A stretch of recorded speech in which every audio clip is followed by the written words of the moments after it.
Saat ini, panel cerita berpindah memperlihatkan seorang pria tampan berambut kuning, yang menyebut nama seorang wanita, yang bernama Layla.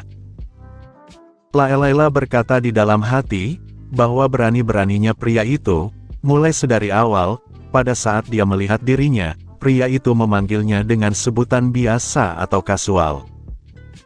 Dan jujur saja, ini adalah kali pertama baginya, ada seseorang yang berani memanggil Layla, dengan sebutan sekasual itu. Ditambah lagi, dia mengatakan itu kepada seseorang, yang menjadi satu-satunya ahli waris di rumah Libersan. Namun belum sempat menjelaskan latar belakang si pria dan si wanita, Taein seketika memotong dialognya, dan berteriak menyuruh mereka untuk tahan, dan menunggu sebentar.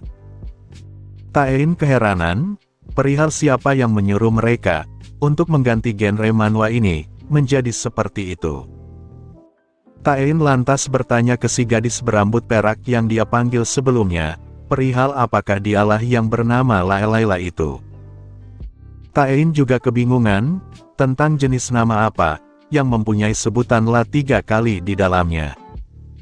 Layla sesaat terkejut, saat mendengar Taein bertanya tiba-tiba kepadanya. Taein lebih lanjut bertanya ke Layla dengan sopan, perihal apakah dia tahu, berapa pentingnya 3 chapter pertama di komik webtoon itu. Taein menambahkan, jika Layla malah menarik narasi latar belakangnya di sini, maka mereka semua pasti akan terjebak di lorong sekolah ini, selama 3 episode tersebut. Taein memang mengaku, bahwa jika mereka tinggal di lorong ini hingga chapter berikutnya, sang autor pastinya akan lebih mudah untuk menggambar latar mereka bertiga. Tetapi Taein menegaskan kepada Layla, bahwa jika para pembaca dan penonton alur cerita manhwa melihat hal ini, pasti lambat laun akan menganggap manhwa ini, sebagai komik slow pace, atau komik yang berjalan lambat. Namun alih-alih menghentikan narasi latar belakang itu, Layla kembali lanjut menceritakannya. Dia kembali memberitahu penonton, bahwa ini adalah kali pertama baginya, seseorang memanggilnya dengan sebutan kasual. Padahal dirinya, adalah satu-satunya ahli waris yang tersisa dari keluarga Libersan.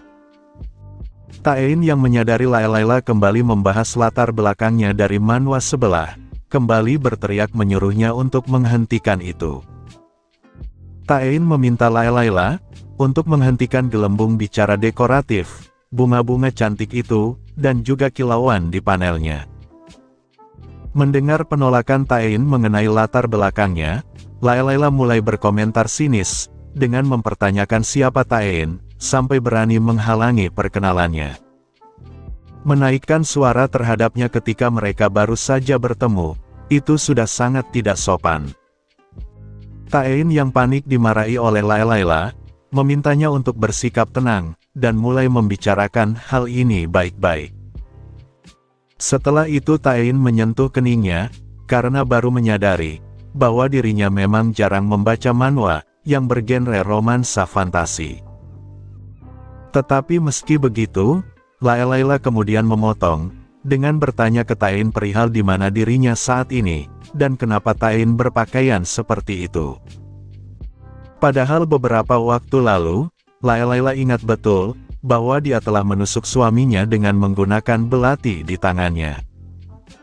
Taein yang tidak tahan melihat belati yang penuh cairan merah itu, berkata ke Layla, untuk membuang benda mengerikan itu secepatnya.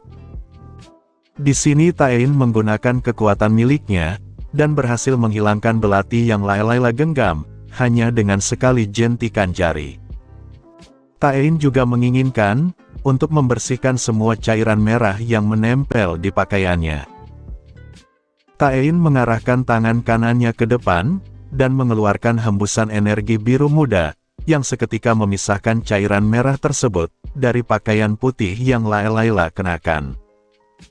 Seketika, Layla menampakkan paras cantiknya, yang dari tadi tertutupi oleh cairan merah. Engye dan Iljin dalam bentuk burger, yang menatap sosok Layla yang sudah bersih itu, seketika langsung dibuat terpana akan kecantikannya, dan mengaku bahwa ini sudah gila. Layla kembali melontarkan pertanyaannya ke Taein, mempertanyakan perihal siapa dia sebenarnya. Taein malah nampak mengacuhkan mereka, dan berkata bahwa hal itu telah datang. Sepertinya, Taein menyadari sesuatu, yang akan datang menyerang sekolah ini. Maka dari itu, Taein secepatnya meminta sistem, untuk mengaktifkan skill rank A, yang disebut Defense Barrier, atau pelindung pertahanan. Seluruh tubuh Taein, seketika diselimuti oleh energi biru terang. Dan benar saja, tak lama setelah Taein mengaktifkan pelindungnya, ledakan yang dahsyat terjadi di tempatnya, yang hal itu disebabkan oleh monster orc yang menyerang gedung dengan menggunakan tongkat kayunya. Untungnya, karena Taein berhasil mengambil tindakan duluan, dinding gedung sekolah pun akhirnya berhasil terlindungi, dengan munculnya barrier kuat miliknya. Melihat kehadiran sosok monster orc di hadapan mereka, Engye hanya bisa berteriak panik, karena baru menyadari, bahwa mereka ternyata sudah diincar. Begitupun dengan Iljin yang kaget setengah mati, karena tidak dapat melakukan apapun dengan tubuh burgernya. Namun Layla nampaknya masih tenang, dan menanyakan perihal apa-apaan makhluk itu. Monster orc yang tidak mau menyerah, terus saja memberikan serangan beruntun terhadap barrier milik Taein. Monster orc itu terlihat sangat marah, terbukti dengan kedua matanya yang menyala, karena sangat kesal, akibat serangannya malah digagalkan oleh Taein, yang dengan cepat menciptakan sebuah barrier. Di lain sisi, Taein yang menatap kemarahan monster itu, malah nampak tersenyum jahat, menyadari bahwa yang datang menyerangnya, hanyalah monster besar yang bodoh. Monster itu akan sangat sempurna bagi Taein, yang rencananya akan dia gunakan sebagai pemanasan. Taein kemudian bergerak terbang keluar bangunan sekolah, setelahnya mulai mengepalkan tangan kanannya, sembari meminta kepada sistem, untuk menampilkan limiter resetnya. Yang dimana si Taein berencana, akan mengurangi kekuatan sentilannya, menjadi 0,000001%. Lalu setelah itu, Taein beralih mengaktifkan skill lain kelas bawah, yang disebut Shock Stinger, atau penyengat kejutan. Tangan kanan Taein seketika diselimuti energi ungu terang, yang jika diperhatikan, mirip seperti Chidori Sasuke Uchiha. Setelahnya, Taein mengarahkan tangan kanannya ke depan, dan berhasil mendaratkan serangan kejutan itu, ke monster orc yang mengincarnya. Menyaksikan aksi heroik yang dilakukan oleh Taein ini, dua wanita di belakang, nampak terkejut dan terpukau dibuatnya. Layla kemudian berkata, bahwa apa yang dilakukan oleh Taein, sungguh sangat hebat. Sementara itu Engye, dirinya tidak menyangka, bahwa monster dan sihir, semuanya ada dalam manhwa ini. Engye menanyakan, perihal bagaimana mungkin hal ini bisa terjadi. Mendengar pertanyaan Engye itu, Taein pun menjawab dengan santai, bahwa selama itu menyenangkan, maka siapa yang akan peduli. Di hadapan Taein saat ini, seketika muncul para monster yang lain, yang bersemangat untuk menghancurkan dirinya. Mendengar jawaban singkat dari Taein barusan, dua wanita itu hanya bisa terdiam dengan mata melotot, menyadari bahwa Taein ternyata menikmati kejadian ini. Setelahnya, Taein kemudian kembali memasang ekspresi seriusnya, dan mulai mengaktifkan skill rank D dari sistem, yang disebut freezing atau pembekuan. Dari tangan kiri yang diarahkan ke depan, Taein nampak mengeluarkan energi sihir berwarna biru putih, yang dia lesatkan ke para monster bertubuh besar itu. Dan setelah semuanya membeku, untuk membuat hal ini semakin menarik, Taein pun mengaktifkan skill rank D dari sistem, yang disebut Stomp atau menginjak, tetapi dengan tendangan api dari bawah kakinya.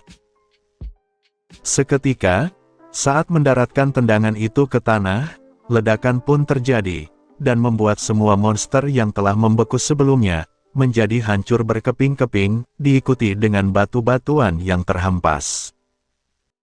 Setelah semuanya selesai, Taein pun menutup kedua matanya seraya menghela nafas, dan berkata bahwa sepertinya dia terlalu bersemangat melawan mereka. Terlihat di depan Taein saat ini, terbaring mayat para monster yang hancur, dan retakan di permukaan tanah pun terjadi, akibat tendangan api sebelumnya. Rupanya, walaupun Taein mencoba menahan diri, kekuatannya memanglah terlalu berlebihan. Masih ingatkan kita di beberapa panel sebelumnya, di mana Taein mengurangi batasan kekuatannya, menjadi 0,000001%. Tetapi hasilnya, tetap saja overpower parah. Lantas jika seseorang bertanya yang mana ayam terkuat, maka jawabannya adalah Munchkin, atau ayam kecil. Maksud dari kata ini, menggambarkan bahwa Taein memberitahu penonton untuk jangan terlalu serius. Sesaat kemudian, panel sistem kembali muncul, dan memberitahu Taein tentang pencapaian yang berhasil ia buka. Pencapaian itu berbunyi, monster pertama dikalahkan. Namun baru saja selesai melihat pencapaian atau achievement itu, sekelompok monster lain tiba-tiba datang ke hadapan Taein, dan siap menyerangnya kapan saja. Taein seketika kembali bersemangat, saat melihat para monster itu kembali berdatangan. Taein mengakui, gabungan antara game fantasi dan genre Fly Hunter, menjadikan hasil yang terbaik. Taein kemudian mengaktifkan skill rank A dari sistem, yang disebut Mach Flight, atau penerbangan Mach, alias supersonik. Taein berpindah dari depan gedung sekolah, terbang ke langit, lalu mengaktifkan skill rank C, yang disebut Psionic Blade atau pedang psionik. Dengan dua pedang psionik di kedua tangannya, Taein melesat dengan cepat mengiris tubuh mereka, dengan bergerak zigzag yang luar biasa. Taein dengan senyum di wajahnya, tanpa ampun membantai para monster itu, hingga tubuhnya hancur berkeping-keping. Dan untuk monster naga besar di hadapannya, Taein membentuk huruf X di dadanya, dan membuatnya lenyap seketika seperti yang lainnya. Setelah membantai monster tadi, Taein kini nampak kebingungan, saat melihat gerbang monster di hadapannya yang masih terbuka lebar. Taein bingung harus melakukan apa terhadap gerbang atau gate tersebut. Terlihat banyak monster yang berlomba-lomba keluar dari sana. Taein melanjutkan, bahwa biasanya, seperti yang dia baca dari manhwa kebanyakan, dirinya harus masuk ke dalam gate tersebut, dan menyelesaikannya. Tetapi, jika ada yang mudah, mengapa harus melakukan yang sulit? Taein kemudian mulai memasang kuda-kuda, lalu mengaktifkan skill rank Triple S dari sistem, yang disebut Dimensional Exile, atau pengasingan dimensi. Skill yang sama Taein gunakan, waktu melawan monster di awal chapter. Memunculkan cahaya biru di kedua tangannya, membuat para monster kebingungan, dan keringat dingin dengan apa yang hendak Taein lakukan. Tapi tak lama kemudian, dua portal dimensi muncul secara horizontal, dan hendak menelan mereka ke dalam dimensi kekosongan. Taein kemudian menyatukan kedua telapak tangannya seraya berkata, buat apa menaklukkan gate lama-lama, jika dirinya hanya perlu menghabisi gate-nya saja secara instan. Karena telapak tangannya sudah menyatu, otomatis dua portal dimensi itu juga ikut menyatu. Hal ini membuat efek seperti terkena Mangekyo Sharingan, yang membuat apapun di tempat itu, berpindah ke sebuah dimensi yang berbeda. Setelah selesai dengan tekniknya, Taein pun kembali menghela nafasnya, dan berharap bahwa dengan ini, kota Seoul bisa tetap aman untuk sekarang. Berhubung Taein masih berada di langit, Taein pun menyuruh sistem untuk mengaktifkan skill rank A, yaitu teknik teleportasi. Yang karena hal tersebut, Taein pun dapat berpindah seketika ke lorong sebelumnya. Namun pada saat dirinya selesai melakukan teleportasi, Taein nampak kebingungan, melihat dua wanita cantik dan satu burger, Eng Ye, Layla, dan Il Jin, sedang mengobrol akan sesuatu hal. Menyadari kehadiran Taein, Laila kemudian menyambutnya. Laila menjelaskan bahwa ketika Taein pergi tadi, dirinya telah mendengar dua orang ini berbicara mengenai dunia ini. Akhirnya dia pun mengambil sebuah kesimpulan, jadi saat ini, dirinya telah berkelana ke masa depan. Panelnya seketika memunculkan bunga mawar putih yang cantik, menggambarkan dirinya yang paham akan keadaan. Tapi suasana itu tidak mempengaruhi Taein, yang awalnya kebingungan, dan berkata tidak seperti itu. Tetapi, agar Laila mengerti, maka Taein meminta izin kepadanya, untuk membiarkannya membuat Laila cocok dengan dunia ini. Laila nampak tak paham dengan maksud perkataan Taein, tetapi Taein lebih dulu mengarahkan tangan kanannya ke depan, dan mengaktifkan skill rank C, yaitu transform atau perubahan. Ye juga nampak kebingungan, dengan apa yang hendak Taein lakukan ke Laila. Taein melanjutkan, jika Laila tetap memakai pakaian itu, maka si ilustrator dari manhwa ini, akan kesusahan menggambarnya di tiap panel. Apalagi setelah si ilustrator, menggambar pertarungan besar tadi. Dengan kekuatan sistem yang Taein miliki, dirinya berhasil mengubah pakaian Laila menjadi pakaian gadis muda masa kini. Lengkap dengan hoodie, setelan crop top dan hot pants hitam, dan sepatu trendy. Sontak saja, Iljin dalam bentuk burger yang melihat penampilan Laila saat ini, menjadi jatuh cinta kepadanya. Menyadari pakaiannya lebih terbuka, Laila protes ke Taein, mengenai kegilaan apa ini. Taein disuruh olehnya, untuk bawakan dia jubah, atau gaun yang tepat secepatnya. Selain itu, Nye di sebelahnya, juga nampak menatap Taein dengan tatapan yang menjijikan. Namun alih-alih memperdulikan perkataan Laila, Taein malah melanjutkan membahas rambutnya. Karena rambut Laila dari manhwa kerajaan susah digambar, maka Taein berinisiatif untuk mengikatnya. Kamera kemudian menyorot Nye, yang dengan tatapan menjijikkan, berkata ke Taein, bahwa ini adalah sesuatu yang dia tidak pernah ingin mengetahuinya. Inilah pikiran, dari seorang penyendiri nolep yang aneh dan cabul.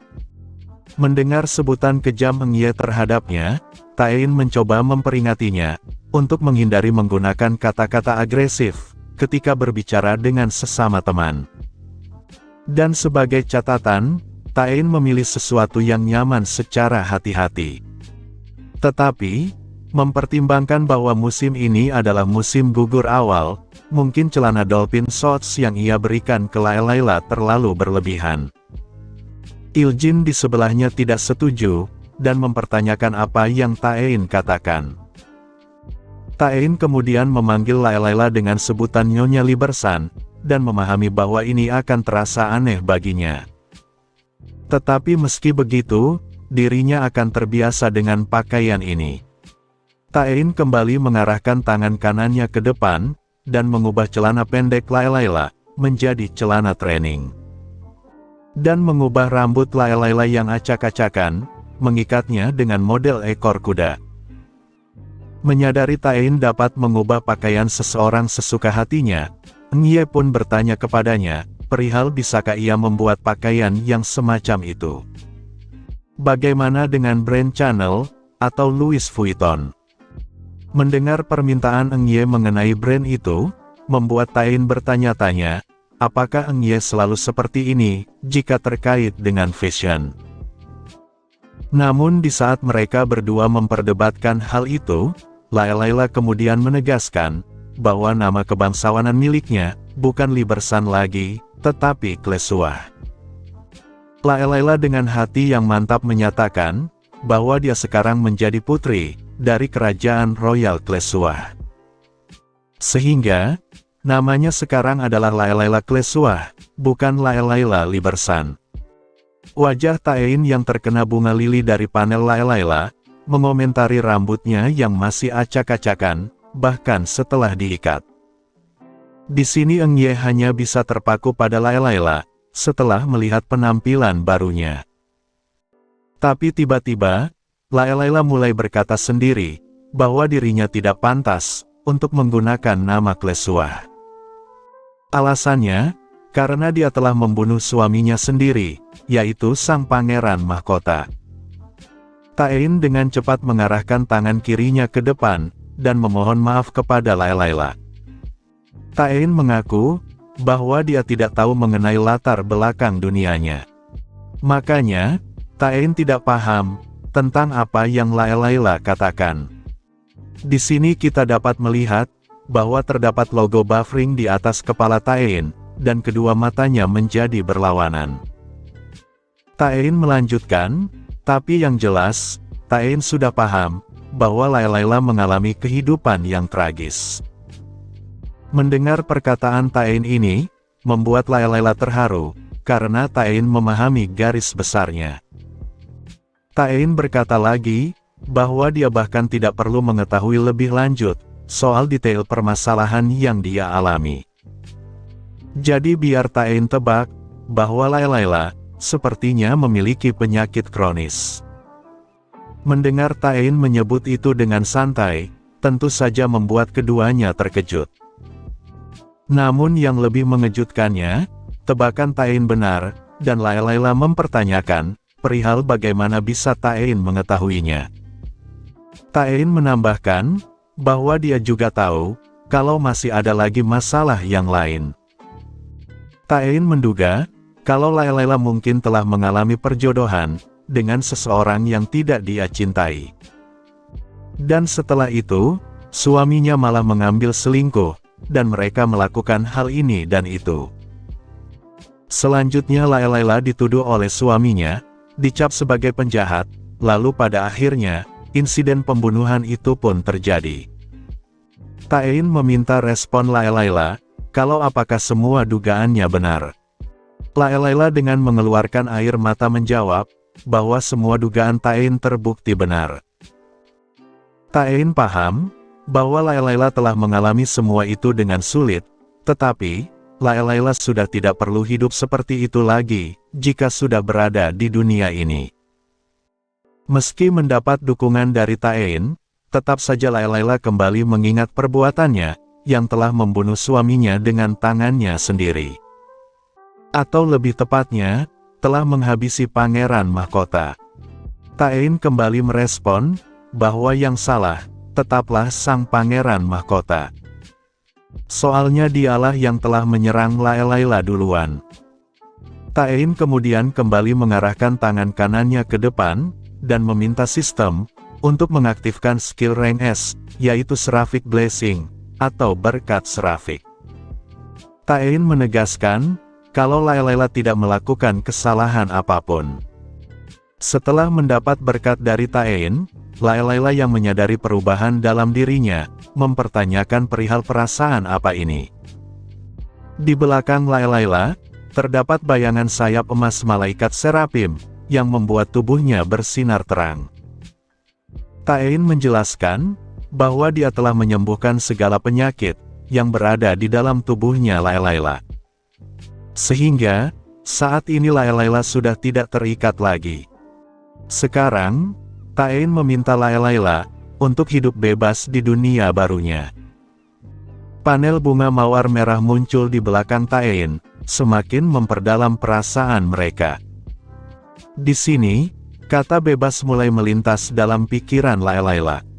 Ini pertama kalinya, dirinya mendapat pengakuan seperti itu.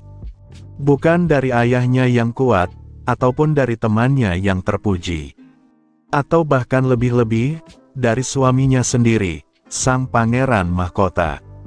Tidak ada seseorang pun, yang memberikan hak kepadanya untuk bebas. Kebebasan, melambangkan seekor burung yang telah lepas dari sangkarnya. Dan pria ini, yang Layla maksud adalah Taein, yang baru saja bertemu dengannya, telah memberikan kebebasan sebagai hadiah untuknya. Layla dengan pipi yang memerah, mengucapkan terima kasih kepada Taein. Taein di lain sisi nampak tersenyum kecut, mendengar terima kasih dari wanita cantik yang ia panggil. Sesaat panel sistem muncul, memberitahukan dua hal kepada Taein, yaitu total monster yang ia kalahkan, berjumlah 33 ekor. Dan sistem memuji Taein, kalau ini adalah pencapaian yang luar biasa.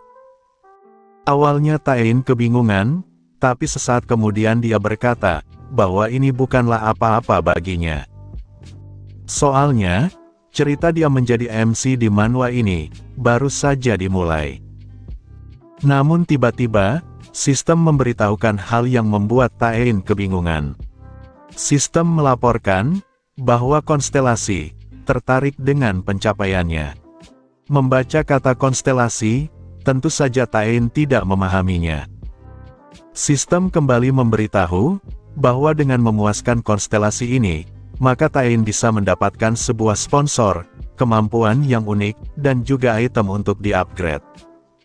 Selanjutnya, panel sistem memunculkan pemberitahuan secara bersamaan. Di sana tertulis, bahwa konstelasi bintang permainan atau games, Omoshiroi, telah tertarik pada Taein. Konstelasi bintang masakan Oishikunare, juga tertarik pada Taein. Dan tiga lainnya, yaitu konstelasi keputusasaan Muri-Muri-Muri, konstelasi kesendirian Hikikomori, konstelasi kecemburuan Dame-Dame-Dame, semuanya tertarik pada Taein. Mendapatkan semua notifikasi ini, tentu saja membuat Taein bertanya-tanya apa maksudnya. Dan karena malas menanggapi hal yang tidak jelas seperti itu, Taein menyuruh sistem untuk memblokir mereka semua. Panel sistem yang menyadari Taein hendak menolak, mencoba bertanya dengan gugup ke Taein, perihal mengapa dia menolak peluang yang baik. Taein sambil menggaruk wajahnya menjelaskan, bahwa menurutnya, dia bukanlah penggemar dari konstelasi. Dan saat panel sistem menanyakan apa maksudnya, Taein secara paksa menyingkirkannya dari panel komik.